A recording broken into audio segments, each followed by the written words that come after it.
We are likely to face consequences tomorrow if we don't embrace the power of AI today.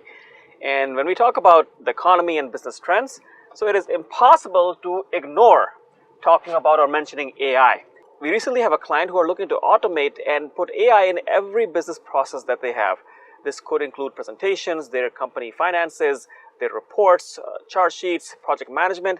From a CEO or anybody at the bottom can ask questions regarding finances, project management, timelines, deadlines, everything that is happening in the company. Also help them make projections, integrate Excel, integrate PowerPoint, Word, documents, accounting programs. Everything is going to be integrated for them, and they will be an AI-based company.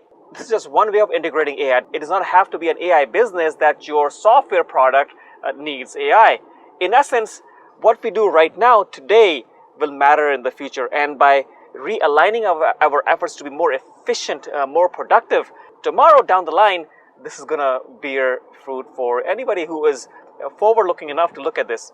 So during unpredictable times, you just have to see how you can potentially improve and keep on iterating and keep on thinking how to make things better.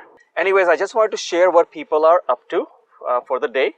Anyways, I'm Umar Khan. Thank you so much.